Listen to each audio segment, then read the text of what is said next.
नमस्कार, स्वागत है आपका और मैं हूं आपके साथ गौरव राजेंद्र। बुलेटिन की शुरुआत करते हैं। मशहूर कॉमेडी कलाकार राजू श्रीवास्तव का निधन हो गया है। आपको बता दें कि राजू श्रीवास्तव लंबे समय से बीमार चल रहे थे। पिछले 42 दिनों से एम्स में जीवन मौत के बीच संघर्ष कर रहे थे। आपको याद हो कि राजू श्रीवास्तव को जिम करते समय हार्ट अटैक आ गया। राजू श्रीवास्तव के निधन के बाद बॉलीवुड में शोक की लहर।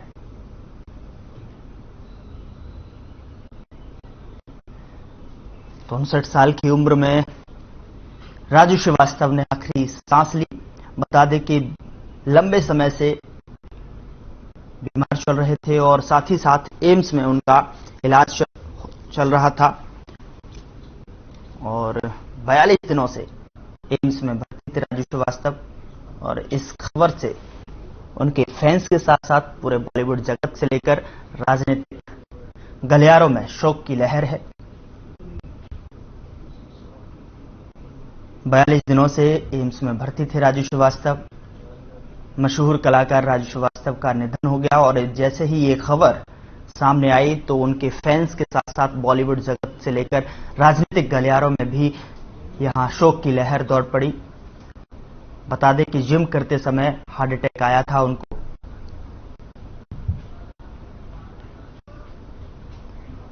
तो यकीनन बहुत ही शानदार अभिनय के धनी थे राजू श्रीवास्तव और उन्होंने एक स्टैंडिंग कॉमेडी की जिस तरीके से करते थे अपने फैंस को लुभाने के लिए, वो बेहद ही फैंस को पसंद आती थी। जिम करते समय हार्ट अटैक आने के बाद उनको एम्स में भर्ती कराया गया था, जहां के 59 साल की उम्र में अंतिम सांस ली।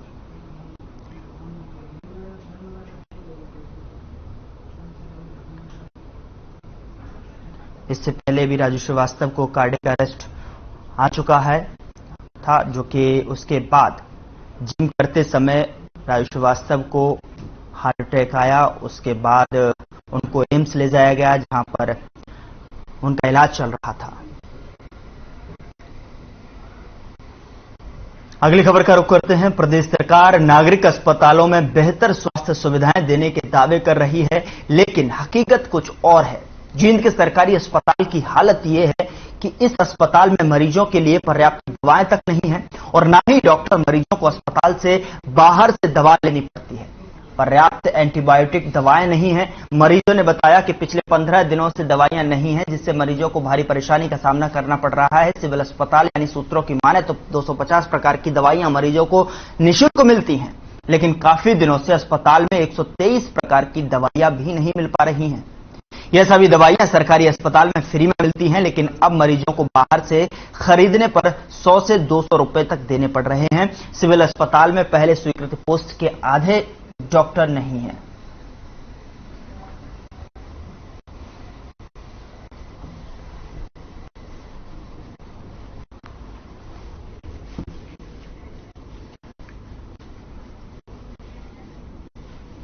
मशहूर कॉमेडियन राजू श्रीवास्तव का बुधवार को निधन हो गया। दरअसल एक्सरसाइज के दौरान हार्ट अटैक आ गया था, जिसके बाद से उनका दिल्ली के एम्स में इलाज चल रहा था।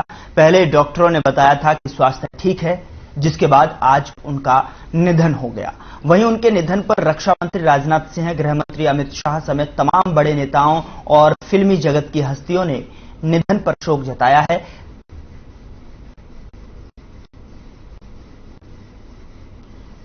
तो स्क्रीन पर आप देख सकते हैं राजनीतिक गलियारों से तमाम बड़े नेताओं के ट्वीट और बॉलीवुड हस्तियों के ट्वीट। यहां पर स्क्रीन पर राजनाथ सिंह ने उनको श्रद्धांजलि अर्पित की है याद करते हुए, और अमित शाह ने भी ट्वीट के माध्यम से उनको याद किया और श्रद्धांजलि अर्पित की।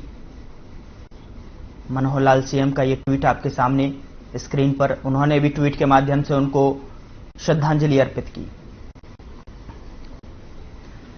इस बीच बड़ी खबर का रुख करते हैं। गुरुग्राम से बड़ी खबर है, जहां हीरो होंडा फ्लाईओवर बंद। आज से 26 तक रहेगा बंद। स्पेन लोड टेस्ट के कारण किया गया है बंद। ट्रैफिक पुलिस ने जारी की एडवाइजरी। पुलिस लोगों को कर रही जागरूक। बड़ी खबर आपके सामने आप देख रहे हैं गुरुग्राम से, जहां पर पुलिस लोगों को कर रही है जागरूक। लगातार हीरो होंडा फ्लाईओवर बंद, आज से 26 तक ये बंद रहेगा। स्पिन लोड टेस्ट के कारण इसको बंद किया गया है। साथ ही साथ ट्रैफिक पुलिस ने एडवाइजरी भी जारी कर लोगों तक ये सूचना पहुंचाने का काम कर रही है और जागरूक कर रही है लगातार। तो गुरुग्राम से ये खबर, आज से 26 तारीख तक बंद रहेगा हीरो होंडा फ्लाईओवर, जिसकी एडवाइजरी ट्रैफिक पुलिस ने जारी कर दी है और ट्रैफिक पुलिस लगातार लोगों को जागरूक भी कर रही है। गुरुग्राम से इस वक्त की बड़ी खबर देख रहे हैं आप। आज से लेकर 26 तारीख तक ये बंद रहेगा। स्पिन लोड टेस्ट के कारण ये बंद किया गया है। तो बड़ी खबर गुरुग्राम से, आज से लेकर 26 तारीख तक जो लोग यहां से गुजरने वाले हैं या फिर इस रास्ते का, इस फ्लाईओवर का इस्तेमाल करते हैं, उनके लिए बेहद महत्वपूर्ण सूचना।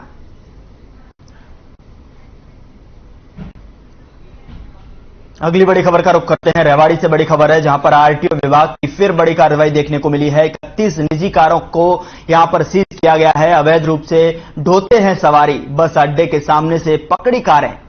तो इस वक्त की बड़ी खबर, वाहन चालकों और आरटीओ अधिकारी के बीच धक्का मुक्की भी देखने को मिली। 2 दिन पहले 40 वाहनों पर हुई थी कार्रवाई, वसूला था लाखों रुपए का जुर्माना।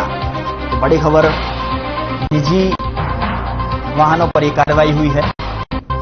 रेवाड़ी से बड़ी खबर है, आरटीओ विभाग की बड़ी कार्रवाई सामने आई है। 31 निजी कारों को सीज किया गया है।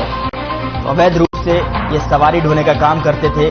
बस अड्डे के सामने से लेकर सवारियों को ढोने का काम किया जाता था। तो आरटीओ की बड़ी कार्रवाई यहां पर देखने को मिली है, जो कि बस अड्डे के सामने से 31 निजी कारों को यहां पर सीज किया गया है, जो कि अवैध रूप से सवारी ढोने का कार्य किया करते थे।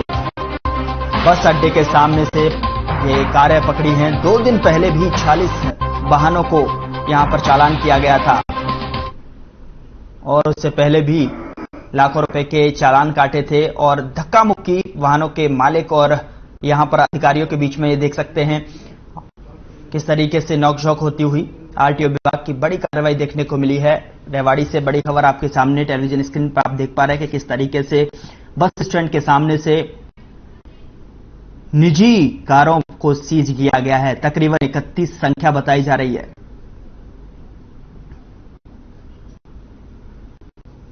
सर, मैं प्राइवेट काम करता हूं, प्राइवेट कंपनी में। उसमें हम 3 आदमी थे जो एक ही कंपनी में काम करते हैं। जब साहब ने हमारे को रोका, हम सर एक ऑफिस में काम करते हैं, हमारी तीनों की एक आइडेंटिटी है, तीनों घर से बैठते हैं, ना बस स्टैंड पे गाड़ी रोको ना दूसरा रोका है आपको। सर, साहब को हमने जानते हैं, सिविल ड्रेस में थे, उन्होंने बोला मैं आरटीओ हूं और गाड़ी में एक पुलिस वाले साहब को बैठाया और सीधा हमारे को वर्कशॉप में गाड़ी खड़ा कर दिया। हमने रिक्वेस्ट किया, सर एक कंपनी के आदमी हैं, तीनों एक कंपनी में काम करते हैं, घर से बैठते हैं, घर ही उतरते हैं, हम बीच में कोई सवारी वगैरह नहीं लेते, हमारे बीच में कोई पैसे का आदान प्रदान नहीं होता। हम एक संस्था में काम करते हैं और एक जगह उठते हैं, एक जगह बैठते हैं, इसलिए हम लोग अपना एक साथ गाड़ी में जा रहे हैं। सुबह मैं ड्यूटी जा रहा था तो एक अनजान आदमी ने मेरी गाड़ी के आगे खड़े हो गए, ठीक है, गाड़ी खोल करके ना मेरी साइड में आकर के बैठ गए और बोले कि आगे चलो। मैं फिर उसके बाद उन्होंने पूछा कि कहाँ जा रहे हो, मैंने बोला कि ड्यूटी जा रहा हूँ। तो बोले कि वर्कशॉप में गाड़ी लगा। मैं बोला सर मेरा कसूर क्या है ये बताओ, मैं कोई मर्डर थोड़ी कर रखा है। तो उन्होंने बोला कि तेरे को बोल दिया कि गाड़ी अंदर लगा। तो मैंने गाड़ी नहीं लगाई, मैंने गाड़ी बाहर रोक ली। तो उन्होंने मेरे कलर पकड़ के ना और बाहर निकाल के मेरे साथ हाथापाई की, जिसका मेरे पास वीडियो है।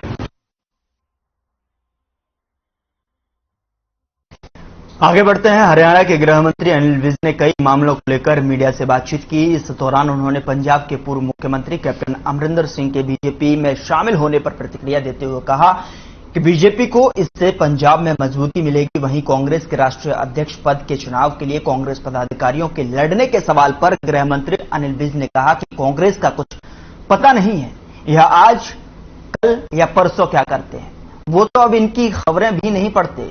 वहीं तृणमूल कांग्रेस के नेताओं की ओर से बीजेपी को दी गई धमकी पर प्रतिक्रिया देते हुए अनिल विज ने कहा कि होश हवास में तो कोई भी आदमी यह बात नहीं कह सकता, यदि बेहोश होकर की है तो इसका भी इलाज करेंगे। वहीं महंगाई के खिलाफ उत्तर प्रदेश के पूर्व मुख्यमंत्री अखिलेश यादव के धरने पर बैठने पर गृह मंत्री अनिल विज ने प्रतिक्रिया देते हुए कहा कि हमारा प्रजातांत्रिक देश है और विपक्ष का काम विरोध जताना है। जहां तक महंगाई की बात है तो हमारी अर्थव्यवस्था पूरे विश्व में अन्य देशों की तुलना में मजबूत है।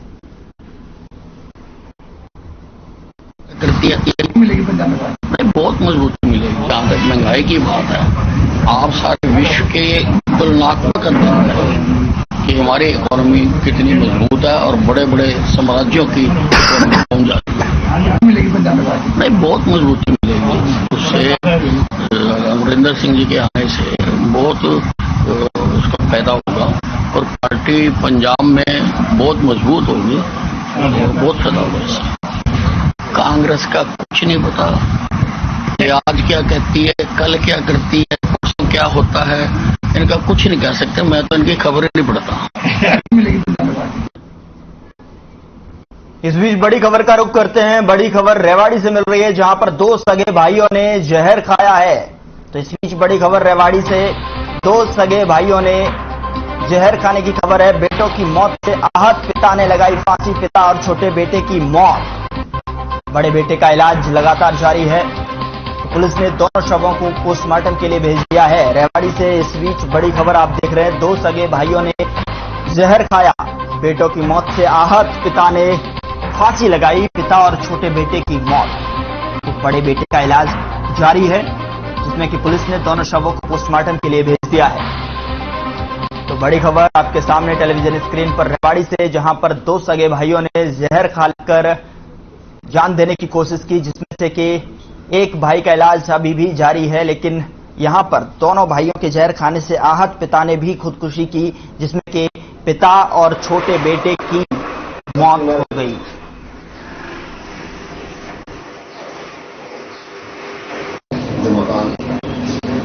उसके बाद जैसे इसके बाद पोस्टमार्टम दाह संस्कार के लिए गांव में जा रहे थे, उसको करवाने के लिए, तो जो मृतक है सुभाष चंद्र मौजी सिंह, ये आधे रास्ते से चकमा देकर और वहां जो खेतों में तार फिनिशिंग है उसमें अपना पजामा निकालकर गले में फंदा लगाकर इसने सुसाइड किया है। मैं उसका भाई हूँ छोटा, और हम उसको जो उसका लड़का एक्सपायर हुआ था उसके समय उसके ये कार्यक्रम कर रहे थे जिसके अंदर, तो जैसे कि लकड़ी रखी वहाँ पे, तो हमें पता चला कि वो भी खत्म हो गया। हम वहाँ से दौड़े चले आए तो पूछा कि उसमें सदमा आ गया था। उसने पजामा निकाल के गले में डाल दिया था और तार वगैरह था, उन्होंने उससे फांसी लगाई थी। तो बड़ी खबर का रुख करते हैं। अंबाला से बड़ी खबर मिल रही है, जहां पर पीडब्ल्यूडी कैंप में जनता दरबार लगा है। इस बीच बड़ी खबर अंबाला से आपके सामने पहुंचा रहे हैं। कैंट पीडब्ल्यूडी रेस्ट हाउस में जनता दरबार लगा है। गृह मंत्री अनिल विज का ये जनता दरबार, सैकड़ों की संख्या में फरियादी पहुंचे हैं।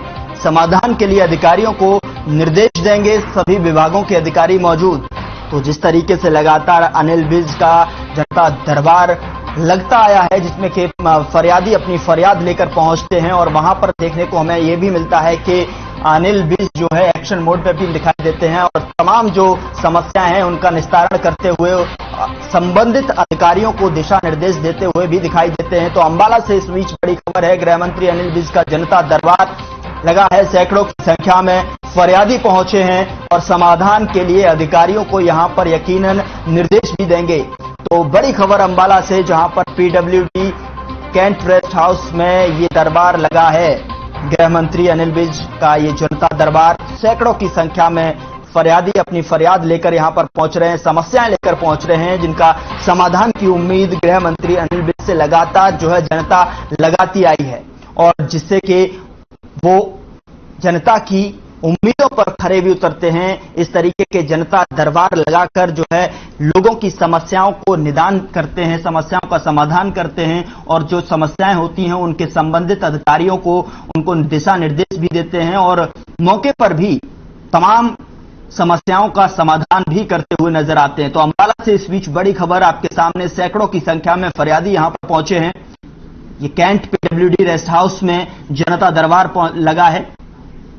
तस्वीरों में आप देख सकते हैं गृह मंत्री अनिल विज का जनता दरबार है, जो कि सैकड़ों की संख्या में यहां पर फरियादी अपनी फरियाद लेकर पहुंचे हैं।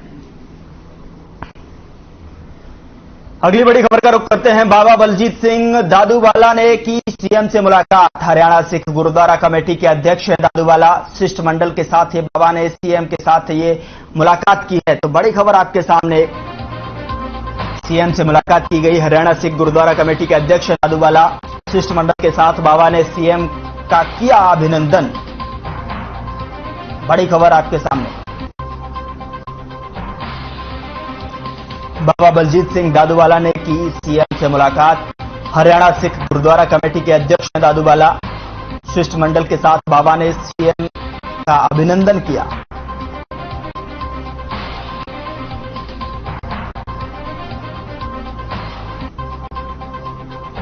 चलिए आगे बढ़ते हैं और डिप्टी सीएम दुष्यंत चौटाला ने तीसरे मोर्चे और केजरीवाल पर चुटकी ली है। तो वहीं उन्होंने पीएम से मुलाकात पर भी अपनी बात कही है। दुष्यंत चौटाला ने कहा है कि हिसार कार्गो एयरपोर्ट और राखीगढ़ी में हड़प्पा की सबसे पुरानी साइट को लेकर पीएम से मुलाकात की थी। 2020-2021 के बजट में राखीगढ़ी साइट की विकसित और पर्यटन केंद्र बनाने के लिए केंद्र ने 500 करोड़ से भी ज्यादा किए थे प्रोजेक्ट। तो डिप्टी सीएम दुष्यंत चौटाला का यह बयान सामने आया है, जिसमें कि बाकी यहां पर साफ तौर पर आप देख सकते हैं केंद्र ने हमें एक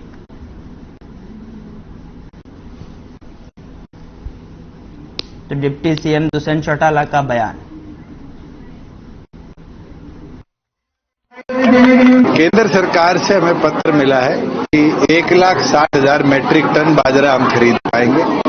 वो हरियाणा सरकार पीड़ित के लिए 5 महीनों के लिए खरीदेगी। बचा जो अनुमानित है लगभग 6 लाख मैट्रिक टन है, उसको अभी हम डिसाइड करेंगे कि एमएसपी पे खरीदेंगे या भावांतर भरपाई में पिछले साल की तरह किसान को पैसा देंगे।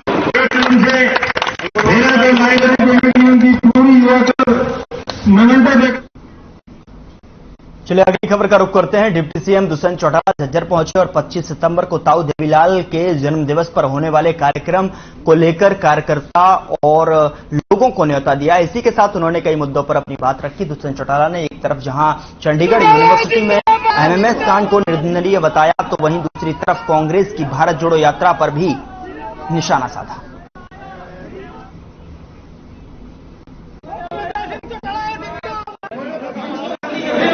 करिए, जो भी हुआ बड़ा निंदनीय है। जिसने भी इस तरह की घटना के अंदर इन्वॉल्वमेंट है और जो चर्चा आ रही है कि कई विदेशों से भी तार जुड़े हो सकते हैं, इसकी गारंटी तो कोई नहीं है, मगर इन्वेस्टिगेशन के बाद ही एक्शन लिया जाएगा। पंजाब पुलिस कार्रवाई मेरे ना तो संज्ञान में मामला है और ना मैं ऐसे मामले पर टिप्पणी करूंगा जब तक कोई फैक्ट किसी भी फॉरेन कंट्री से शेयर ना हो।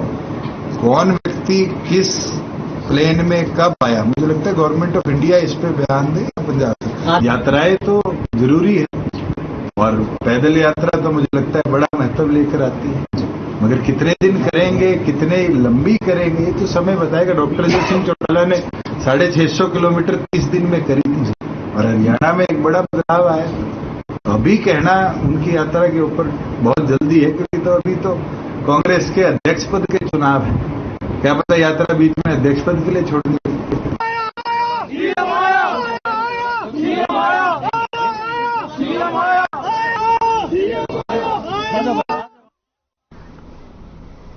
उधर कुरुक्षेत्र में बीजेपी युवा मोर्चा के 2 दिवसीय प्रदेश कार्यकर्ता सम्मेलन का आयोजन किया गया। सम्मेलन के समापन सत्र के मौके पर बीजेपी प्रदेश अध्यक्ष ओपी धनखड़ ने शिरकत की। उन्होंने पार्टी कार्यकर्ताओं के साथ युवा मोर्चा की जिम्मेदारी और साथ ही साथ कार्यक्रमों की जिम्मेदारी, कर्तव्यों के बारे में विस्तार से चर्चा की।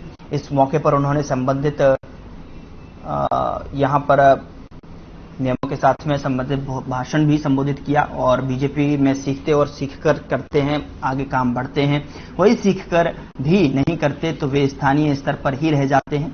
धनखड़ ने सभी कार्यकर्ताओं से कहा कि ऐसे प्रशिक्षण शिविरों से सीखना चाहिए। उन्होंने कहा कि शिविर में सिखाया जाता है कि पार्टी की विचारधारा क्या है और कार्य क्या है। साथ ही उन्होंने कार्यकर्ताओं को पार्टी मजबूत करने के लिए भी टिप्स दिए।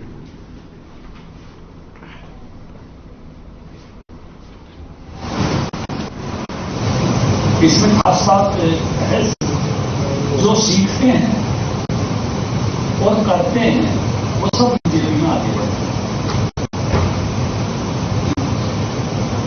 मुझे समझ से आता ऐसा नहीं है, जो काम मिला उसको करना सीखता गया, सीख के करता गया। तो जो सीखते हैं और उसको इम्प्लीमेंट करते हैं अपने जीवन में, अपनी वर्किंग में, वो आगे बढ़ते हैं, उनके दायित्व बढ़ते हुए चले जाते हैं। हमारे मुख्य वक्ता चौधरी ओम प्रकाश धनखड़ जी का परिचय हमारे बीच में रखे। प्रभु जी।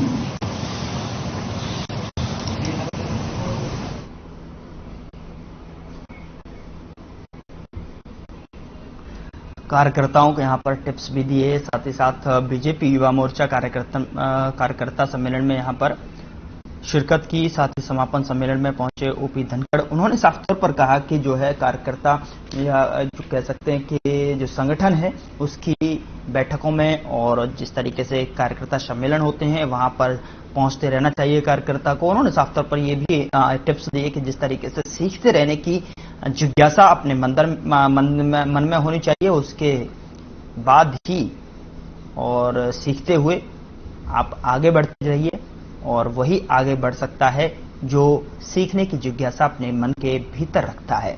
यानी कि और संगठन के विचारों को अपनाइए। किस तरीके से संगठन के विचार हैं ये कार्यकर्ता सम्मेलनों में शिरकत करने से ही यहाँ लोगों को मिलते हैं। और साथ ही साथ उन्होंने अपने बारे में भी बताया कि मैं भी अभी सीखते हुए ही आगे बढ़ रहा हूं। फिलहाल बुलेटिन में इतना ही। नमस्कार।